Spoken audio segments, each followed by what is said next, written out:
what is the most realistic first step for someone who wants to break into the music industry right now? I'll start. Start your social media profiles. All right. Realistically, breaking into any industry and kind of starting to build a name is, well, you have to build an audience. And that's, Andrew's going to be the expert here to talk about that. But start on social media and get all the same, very important, get the same username on every single social media profile, whether you use it or not. Get it so you take control over your branding right away. Yeah, and on that social media thing, you might notice that mine is a complete nightmare patchwork of different names. And that's because when I started doing this, I didn't know what the hell I was doing. So that's actually fantastic advice by itself because on like Twitter and Threads and Instagram and TikTok and YouTube and it's all different because I built my thing just year by year as I was going. But in terms of like getting started, I think ideally, you should batch some music before you're like seriously going to get into it because like nowadays you ideally will have a consistent release schedule. A lot of times people throw out numbers like every 4 to 8 weeks you should drop a new song. That's not always possible depending on what you do, but for many people it is. And if you batch music ahead of time, like get 5 singles ready beforehand, that gives you a buffer of perhaps 10 months of music ready. And then you over that 10 months, you're getting new music ready for after that. And of course you need social media is a huge part of being an artist nowadays. In the past, before social media, you kind of just had to, kind of whore yourself out on the road all the time. Like that was kind of the only option, just constantly touring and networking and meeting other bands. And that's all that stuff's still great, right? But like social media is this chance for you to reach people for free online at scale. And a lot of artists hate it, but it's a thing. And you can find ways to love it. Instead of thinking about it as creating content, think about it just kind of like documenting what you do, right? If you're an artist and you like playing live, well, think of the social media platform like your stage, right? Or actually literally just film your live shows and cut it up into pieces. And you don't have to be cringe and dance on TikTok or whatever, right? Like these algorithms are there to find people that are for you, right? So you don't have to follow the cookie cutter template. You can be a weird special snowflake. In fact, I would say being a weird special snowflake is actually an advantage nowadays over being like a generic pop artist, especially with AI music. Actually, because the AI stuff's going to be good at cloning the generic stuff and not very good at cloning the weird snowflake music. And so, I'm a big fan of running ads to promote music. There's a whole bunch of other like paid strategies you can do, but in terms of getting started, batch music, come with the release schedule, find content you can do, get good at making content because that will also help your ads later and everything else you do. And you guys covered some great stuff there. So where I might add to that is really before you even go public, just honing your craft, lots of practice. And whether you're a live musician or more of an electronic producer, a way that I think has helped a lot of artists that we've worked with, even at Fixed, is through remixes. So electronic artists remixing somebody else, getting to get access to other stems, see how they produce them, and build your chops around playing with those. That's been a great path for a lot of artists. And then totally different side, instead of so much the artist angle, if you're looking to get into the industry, and work at an agency or a label, interning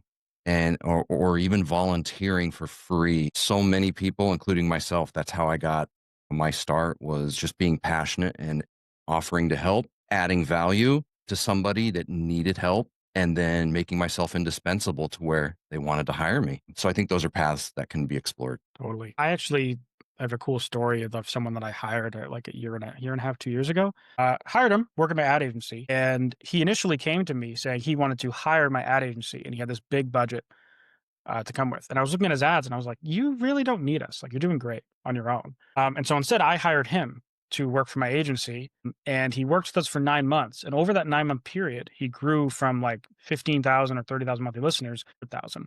And so that's actually the reason he left, was because he had like an opportunity to make music his full-time job. And he took everything he learned just working at the agency to like get better at running ads and apply everything he was learning. It's because like he get the kind of practice using other people's money, so to speak, and he had his own big budget. So he was very fortunate in that, but he did great content, played live shows, had a marketing budget and everything. And I just checked the other day, it's over 1 million monthly listeners. So like he's Wow. doing music Hey. full time and everything. So, there's a whole bunch of other pieces to that, but like working with getting a job as something that like in some industry thing, like for marketing or for whatever it is, working at a label, like can give you some awesome skills and maybe even some connections. And even just me knowing him, like he's gotten to talk to some labels that he's then referred to my agency since then. So it's kind of a two-way street too. Like hiring people and just being kind of a person in a community can actually be beneficial as well. Well, and if I can add one thing, I'd mentioned about just setting up the socials because you have to get comfortable in front of the camera because a lot of our relationships are born out of meeting online. It's not just the fans, which is the most important thing. Everyone's like, I need a PR person, I need to hire a marketer because they're going to get me audience. So understanding that the ultimate goal here is just to reach people, we can do that by just literally posting on social media. And every once in a while, something will, hit and go viral.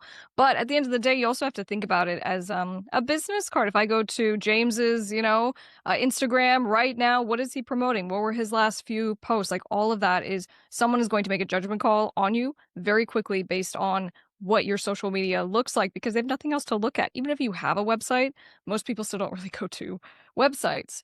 And so for all those reasons, I really focus on that in tandem with the skill development, James, which I think you pointed out really nicely, which is, you have to find your voice, but, you don't have to be perfect right away. And in fact, I kind of said this. I'm like, with these AI artists that are getting signed, we had the second one, Zania Monet, $3 million deal, and listening to the quality of the music and hearing AI music sounds very buzzy. It doesn't really sound very good, but this is something that's been treated like a commodity that is being valued and is now getting a signed deal and all this stuff. So my point is, don't get too hung up because if something resonates and it connects because someone had good words, they had nice lyrics, like it's going to connect or it's not. And so I think you showing the journey is kind of what I'm trying to say. You know what I'm saying? Being like, this is my first song. People will Yeah. take it for what it is. Don't feel like it has to be perfect because that's a mistake people make. They wait too long. They're like, it has to be exactly right and this and that. And then lo and behold, they have put their blood, sweat, and tears into this thing. They release it, it bombs. And they haven't gone through the exercise of like, no worries. So I'm just gonna move a little faster next time. Next song. Does good, does bad. Next song. And so getting that flow is really, really important. Yeah, and AI artists don't have a journey too. I mean, like I guess they technically could, but like if you look at the history of an AI artist, you're just gonna see like a thing, right? You're not gonna see this person, this personality you can track over time. And I think that's gonna become more special.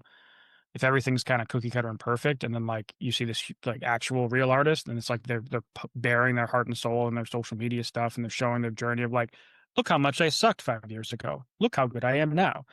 You can relate to that. Whereas like if it's just like music and there's no story, like that can be cool too, right? But it's not. A lot of your favorite artists typically aren't like you also love the artist. You don't just love the music.